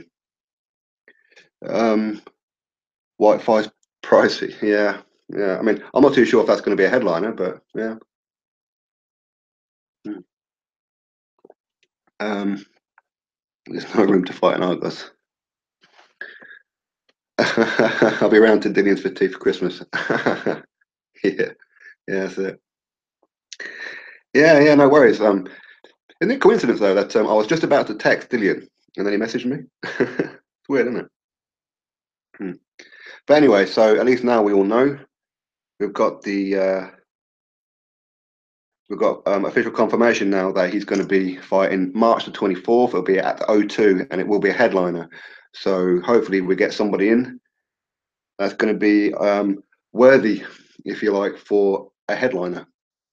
So yeah. So I'll give you. Well, I'm going to be here for about another 5-10 minutes, and then we will call it a day. But yeah, so definitely interesting. Hopefully Dillian gets a decent opponent, whether that be a Lucas Brown or Dominic Brazil. For me, I kind of like the Dominic Brazil one, because well, especially if Eddie can have a word with the WBC and convince them it's going to be for the official mandatory. So I think that'll be a good one. Hey, does everybody click the thumbs up? Was that Dillian White I just missed? Yes, it was, Shadowbox. It was. But you can always wind it back a little bit to catch it. We're just saying that I was just about to text Dillian to find out whether or not this headliner was definitely officially off. But no, thank you very much, everyone. Thank you very much. So, yeah. Who are the spies here for boxers watching? Come on, everyone here, own up. Maybe he was listening on. I'm in on it, but I don't know. Yeah. Yeah, exactly. Dillian would fight anybody, literally anybody. And that's the thing. I think taking that loss against AJ, to be fair, has probably done him the world of good because there's too many fighters out there with a zero and they're unwilling to step up through fear of losing it. Because once you lose it, you have nothing else to lose. So you're willing to make the big fights. And there's too many people out there not. So, yeah, definitely rewind it. 9 months on. Who do you think they'll be so big and bring the boxers like Dillian White on the shows? Yeah. Yeah. Thanks very much. Yeah, well, I did one with Dillian. Oh God, how long ago was that? Well, it must be 3 months ago now. Yeah. Um, so I mean, I'm definitely gonna have to get a couple more boxes on here at some point as well. I told you all that Dave Allen is going to be on the card for February the 3rd. But what the headliner is, I don't know. I mean, would it be a Coley versus Chamberlain? Would that be the headliner? I don't know. I really don't know. But again, so we've heard quite a bit there that so it won't be a Chisora rematch for everybody who wants that one because obviously Chisora's lost. And whereas we've all been saying that maybe Eddie Hearn could work a little bit harder for Dillian. Dillian has pretty much said there that Eddie is actually trying. So yeah, I mean, I'd love to get Eddie Hearn on the phone so we can all have a little word with him. And that's something I would definitely be doing that. That would probably be one of my main aims is to talk to Eddie about Dillian, find out exactly what it is that he's trying to do, or like from his point of view, obviously. But obviously, we need Lou DiBella on the show. I have many questions. Yeah, I've got many questions for Lou DiBella as well. And one of them is, how the hell do you have a WPC heavyweight champion and it goes under the radar? Unbelievable. Get Eddie Hearn on, yeah. Yeah. Well, I have asked him before, but he never got back to me. So, could Dave Allen headline better than a Coley? Very good question. Would Dave Allen versus Sam Sexton for the British heavyweight title, would that be a headliner? I can see reason for it. Be pretty good if it is. That'd be awesome. Get Lou and Eddie together. Yeah, this isn't the boxing voice. I mean, I'm not going to throw Eddie Hearn under the bus. I wouldn't do that like they did. I mean, they really, really set him up on that one. Thanks, Big Mo. Lou DiBella would be class.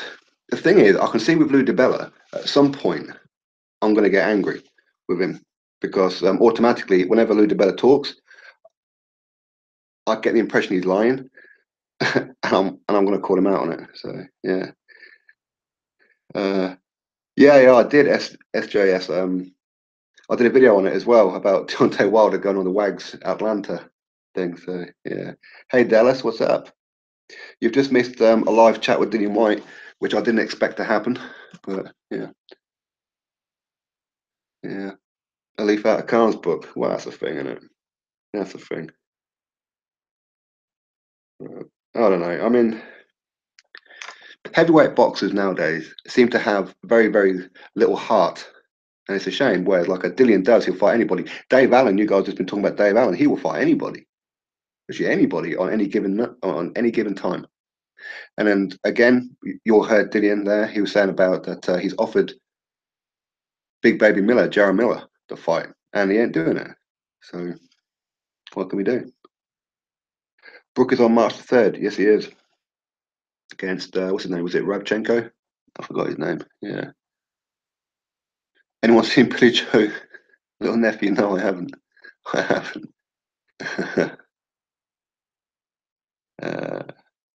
Hi, Mr. Dillian White. What do you say? Yeah, yeah. You just rewind it a little bit, and obviously when I end it, it's going to save. It'll probably take about 10 minutes to save to YouTube, and then obviously you guys can just forward it to whenever it was.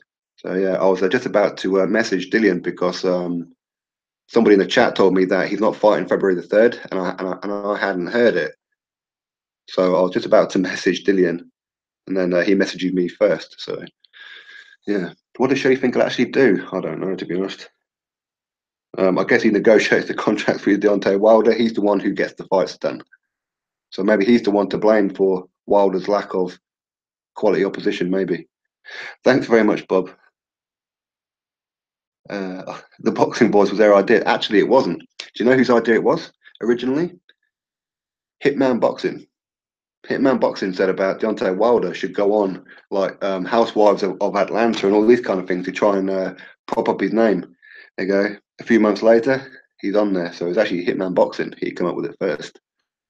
Yeah. Dallas, yes, I am. Yeah, yeah. You seen the Eubank tweet about moving to light heavy? I don't listen to Chris Eubank Jr. too much. I mean, he talks a lot, but I mean, I like the guy, and I'm expecting big things from him in the future. But he talks so much breeze; it's unbelievable. Yeah. Um, Eddie Hearn loves Dave Allen because he'd fight Wilder for a money off voucher at KFC. I think that Dave Allen just loves to fight. He really does. But yeah. Lou DiBella is a very old, biased man. The thing is, well, with Lou DiBella, he does a press conference to promote the fight. And what does he do? He stands there in a tracksuit. Bearing in mind, he looks like he's old. I don't know how old he is, but he looks quite old. He's got a bald head, wears glasses, and a baseball cap, and a shell suit that maybe he got from Liverpool.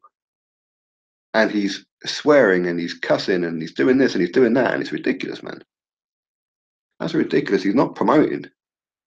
Ness loves being close to that ass. So, Boxing Boys. Yeah. Yeah. I've heard quite a few people say that Nesta saying that he's on the record as a snitch. I haven't heard anything about this, but I've heard quite a few people say it, but I don't know what for, what part. From Liverpool. I don't know why I said it. I'm thinking of the old images you see on TV from 1970s, with guys with like the Kevin Keegan perm, the big tash, and the shell suit, tracksuit from Liverpool. Yeah, right there, lad. Yeah, right there, lad. No, actually, I think maybe it was the Harry Enfield sketches. I think. Yeah, yeah. Eubank would be champion. Yeah, yeah. Maybe. Didn't claim him for a big fight. Eddie Hearn, get your finger out and get it sorted. Boxing fans need a great fight to look forward to. Invest in your man. Totally agree with you. Totally agree. Like I said, that's the one. That's the only one thing that I'm a little bit annoyed about with Matchroom Eddie Hearn is the fact that, well, first of all, he doesn't appreciate what I do for Matchroom. He doesn't appreciate that. But of course, the main thing, most important thing is getting the fights over the line for Dillian White. But I suppose, I don't know. In his defense, if people don't want to fight, then they don't want to fight. So, yeah. Yeah, you know what? Yeah, Fat Boys. Whenever I'm on the Boxing Boys, they do that phone in thing. It's like a lot of people say to me that I should call in and let them have it over Wilder on that. But the problem is that they only give callers 3 minutes. I need more than 3 minutes on that. I really do, really do. But yeah, and it's kind of embarrassing sometimes when some people call in. I've heard some of them. They call in and they're from England and they want to talk about some of the boxes like AJ, but you can tell they haven't got the first Scooby Doo about boxing at all, and they're embarrassing themselves, and they've got like that kind of chav talk about them. You know what I mean? Yeah, you know what I'm saying? Yeah, it's like it just sounds odd, man. Proper odd. I mean, I'm not a great speaker. Don't get me wrong, but some of these Brits that call up the Boxing Boys are just embarrassing. They're humiliating us, and I wish they'd stop. But Triple G, don't wait for Canelo. I would love Billy Joe Saunders to fight Canelo next. Straight up, I would. Boxing voices biased? Yes, they are. Deontay Wilder, the new Bachelor. Yeah, yeah. Have you all seen my video yet on that Wags from Atlanta? It's brilliant, man. Brilliant. Ness is a chapstick rather than a microphone when Wilder's around. Damn. I mean, I can understand their bias because obviously Team Wilder pay for them to go to their training camps and interview them and spend time with them. So obviously they can't be there chastising them because all that will end. So end rather abruptly. And that's the same kind of thing with Dante's Boxing Nation. Is that still around? I haven't seen that in over a year. Dante's Boxing Nation. Yeah, I think that Floyd Mayweather funds them quite a bit, or used to. So that's why the big Floyd Mayweather fans and Andre Ward as well. Ness rings Wilder. Sport, and there must be doubt in your mind about Wilder being trapped. Yeah, you see, I kid Wilder a lot. You know, I call him a bum fighter and this, that, and the other, but no, he's not trash at all. Not at all. And if he was to fight AJ, genuinely, I would be worried for AJ. Genuinely. I really would. I genuinely would. Andrew, it's my first time live on the live feed. It's really good. Oh, thanks very much. I appreciate that. Appreciate that. Like I said, it's a bit of a shock to me as well that I got to speak with Dillian on this particular one, as it wasn't planned. So just pure coincidence that it kind of happened. So yeah, Dante's fat women ass part. But it's like 70s porn, isn't it? It's terrible, really terrible. Yeah, that's one of the reasons why I kind of stopped because that intro was killed me. I was like, no, man, no, man. It ain't so much the girls. I mean, you know, the girls are pretty fit, some of them, but it's the music and in the background when he's talking, it's that 70s porn music just go through my head. I can't concentrate what he's saying, so I'm like, well, that's it. Unsubscribed. I'm gone. So, and I haven't been back for about a year, but uh, if Wilder pays them to discount everything they say, yeah, maybe.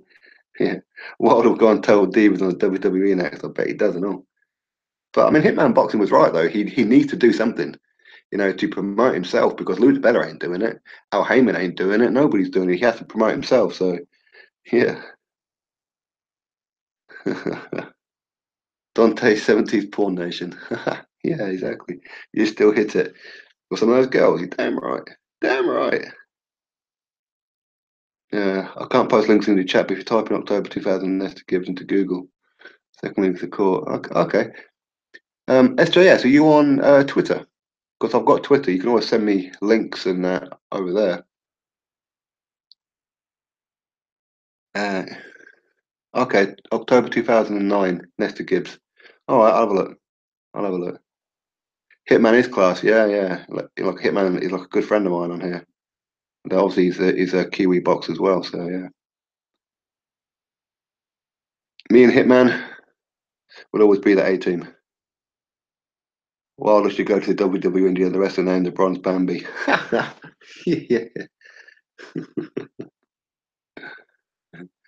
Come on, Eddie, get in a big fight. I agree, Bob Jones. Totally agree. But hopefully it happens. Hopefully it does. I really need to make more of a concerted effort to get Eddie Hearn on the line, don't I? I really need to do that.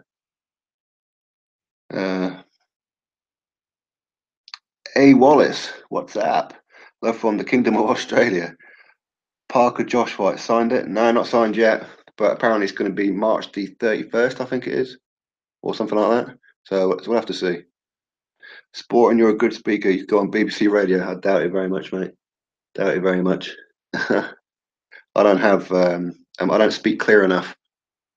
I can't. What's that? Young boxing sucks. He's an idiot.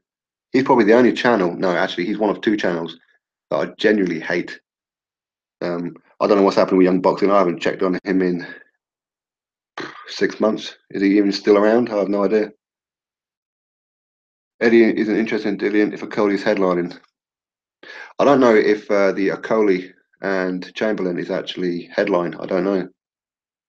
What do you think of Boxing Ego? I think well, I mean, he must be pretty good. I mean, he's got over 100,000 subscribers. If you're crying out loud, he's got to be pretty good. But the two times, I think I've seen him two times. The two times I've seen him, he's there begging people for money. I don't get it. But yeah. Yeah, hit Eddie up, bro. He must know you get a lot of views by now. And maybe get Dean to put in a good word for you. Yeah, yeah. Well, I see. I told hey Kiwi, was you here about 10, 15 minutes ago? Um, you'd have heard that Dillian White was on the line with me. And I did actually say that I think that Eddie Hearn ducks me because of he knows the only thing that I'll nail him on would actually be the Dillian White situation. Yeah. I'm sure Young Boxing is dead now. I haven't seen that kid in months. No idea. No idea what's going on with him. I know maybe he got arrested because you remember that time when he said something about 12, 13-year-old kids? Unbelievable. Don't go on BBC. No, no, I'm not corrupt enough. Was doing something else. I missed a bit. Yeah, Kiwi, go back and watch it because somebody said to me that the February the 3rd headliner for Dillian White was off, and I hadn't heard anything about it. So of course we were talking about it, and I was just about to message like a text Dillian, and then he messaged me first. So I'll give him a call, and we had the conversation for everyone to hear. So if you want to listen to it, just rewind it a little bit, and you hear me and Dillian having a conversation about the whole situation. Dillian's going to be headlining at the O2 on March 24th, not February the 3rd anymore, because there's not enough time to get an opponent as usual. So yeah. White was class. Big up, sporting icon. Thanks very much, Bob. I appreciate that. Yeah. Well, what I'll try and do, if I can, after this, I'll try and cut that interview out. Well, I'll leave it in this video, but I'll cut it out and then I'll put it as a separate one as well, so you can all just listen to the Dillian bit again if you all wanted to. So I'll see. If not, I'll do it tomorrow. Brit MK2. So, Cody vs Chamberlain is official for February the 3rd. Yes, it is. I couldn't watch that young boxing kid. He hurt my head. Yeah, it's just his lies. He's always lying. His headlines were lying. Everything was a lie. Sweet. I'll go back for. Yeah, mate. I mean, I'll try and cut it as well. Obviously, I'll leave it in this video because obviously that like that would ruin this video. But I'll post it as a separate one as well. So yeah, we'll see. March 24th. Does that mean it could be Hughie Fury? Maybe. Maybe.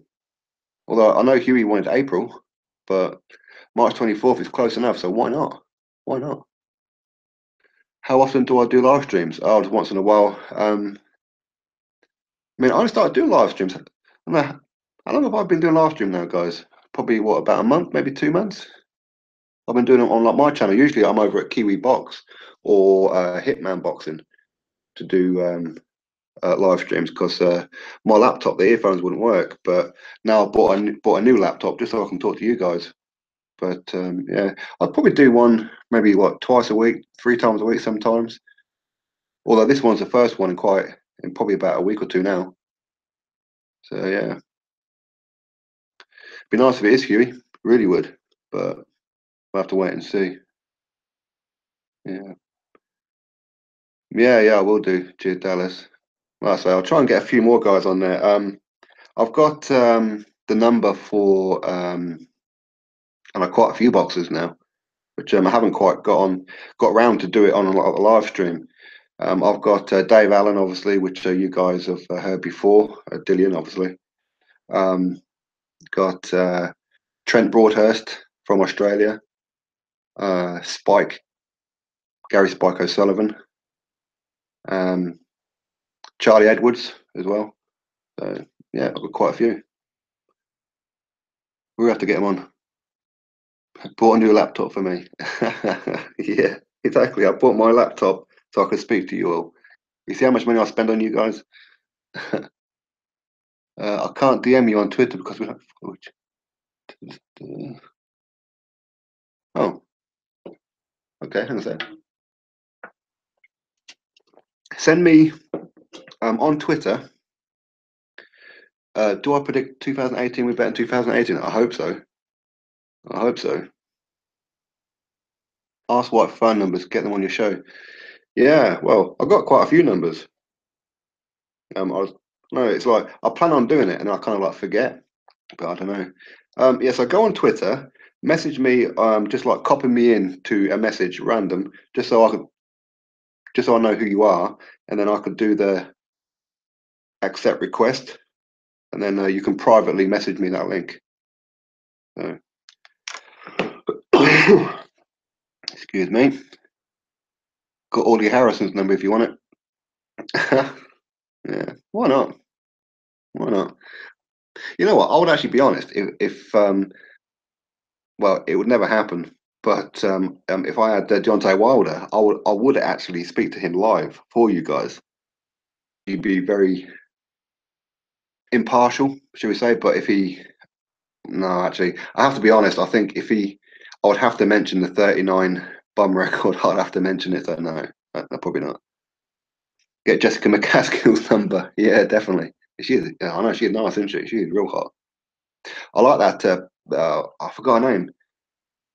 She's just signed with Mick Hennessy as well. I think she's Russian, pink something. I don't know. She's pretty nice, though. Huey got his man strength yet. Yeah, yeah. The live stream is epic. Being a subscriber, my phone keep bleeps when the show starts. Like talk sport. Oh, is it really, Kevin? Yeah, excellent. Huey's a great fighter. Yeah, Pink Tyson. That's it. That's the one, Brian. Well done. Well done. Yeah, she's nice. She's nice. Yeah. Actually, I might get maybe next time I'll try and get Charlie Edwards on. How about him? I haven't spoke to him on this channel yet. I really do need to. I got his number and that, so why not? Wilder Duck Sporting Icons, yeah. That's the thing. I mean, I'll go in there with full intention of being nice, but I don't know. I think if he starts saying Anthony Joshua's a ducker, I'm probably going to lose my temper with him. So yeah, we'll have to see. Pink Tyson's pics every night on Twitter. What's that about? The girl on Behind the Gloves. Oh yeah, you got that right. Old Michelle Joy Phelps. Dang, dang, dang. She's nice. Who doesn't wild a duck? Yeah.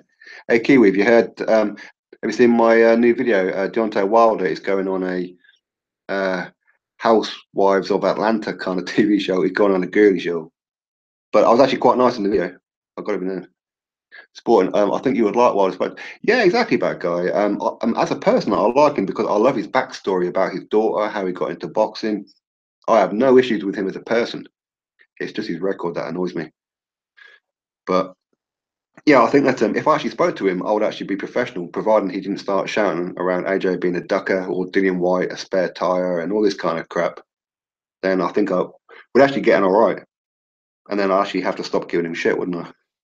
But we'll have to see. Uh, Something about Thomas Adamek. Although you guys want to talk about live chats with boxers, Kiwi Box did one as well recently. So go check his channel out. Hey Kiwi, are you going to be doing any more chats with like Mansour or anyone like that, or Big Baby Miller?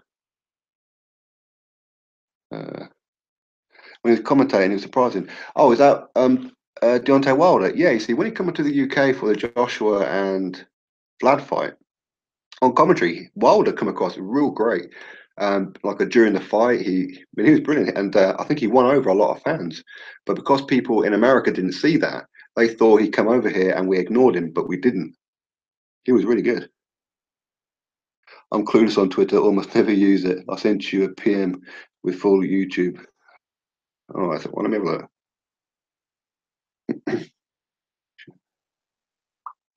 Let's see if this comes up. I haven't got anything yet. Are you sure you sent it? No, I haven't got anything. Maybe you send it to a different sporting icons. Mine is on Twitter, Sporting Icons 1. That is mine. How are you? You can try and get Junior Farr on there. Oh, that'd be brilliant, Kiwi. Yeah, that'd be awesome. You're gonna have to get Parker on there at some point. You really are. Although I heard that Kevin Barry, he's pretty easy to do. And Nick Webb. Actually, I've got Nick Webb, actually. Hang on. I'm going to have a look. Do I have Nick Webb?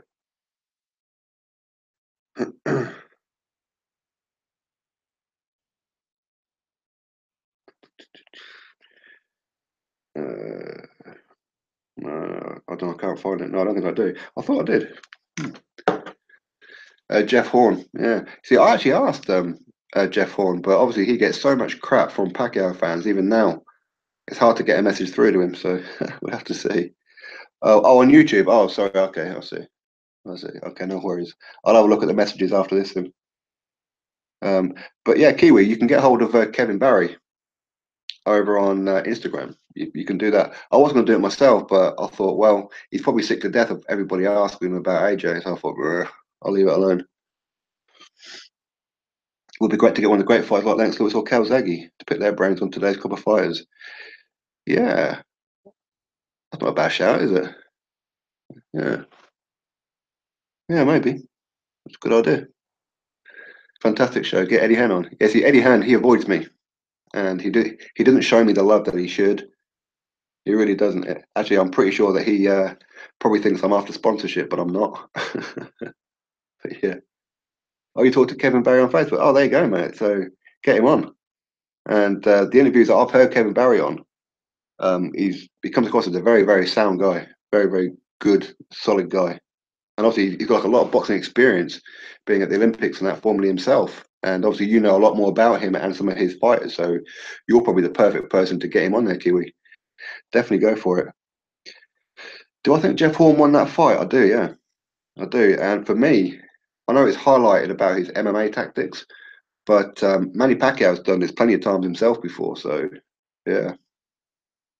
Um, so, yeah, I mean, he did rough him up. He did do some illegal tactics. I'm not going to say he didn't, but either way, I think he did enough to just win the fight. But there were some swing rounds. So, I mean, I can certainly see why some people say Manny Pacquiao won. I can see it. But, yeah. Lennox is in AJ's bad books, is he? I don't know about that. Horn picking the fifth best welterweight in the UK. Yeah, I know. I mean, that really should have been Bradley Skeet, really, as he was the next one on. Kiwi get Paul Hogan. Different nationality there, bad guy. Kiwi is from New Zealand. Paul Hogan is from Australia. Yeah. Jeff Horn, a dirty fighter, but effective. Yeah. Yeah, exactly.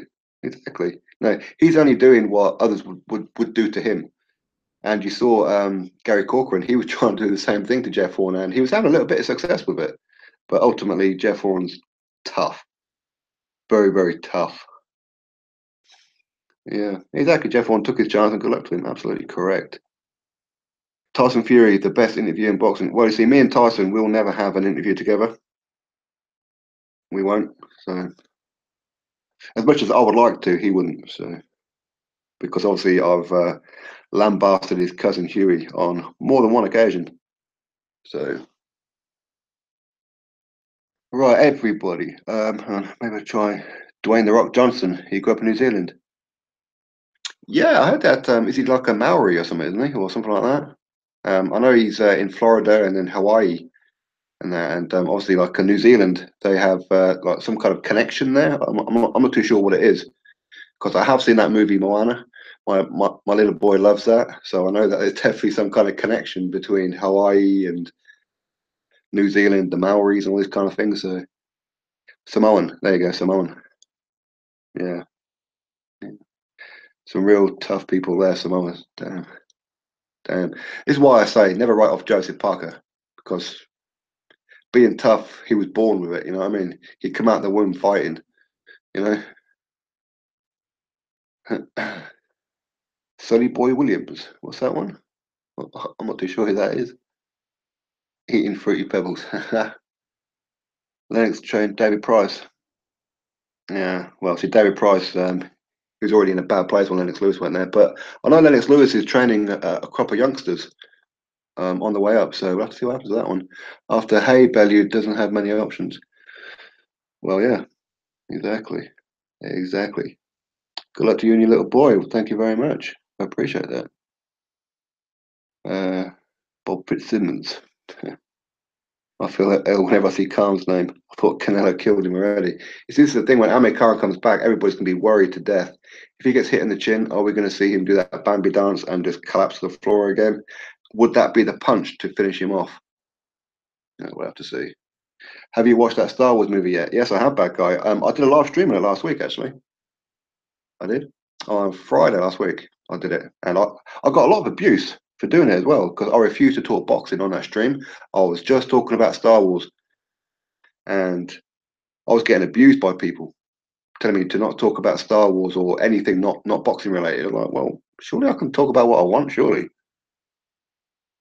But Sonny B. Williams, man, you're a rugby player. Oh, okay. Yeah. Nice. You said we'll be screaming for that WBC straps in. Quality tournament now, isn't it? Quality tournament. Because this Christmas afters at your place, all welcome. Yeah, of course. Why not? Why not? My house is plenty big enough for about, I don't know, we could probably fit about 30 or 40 people in, so not all 7,000 subs. Can't do that.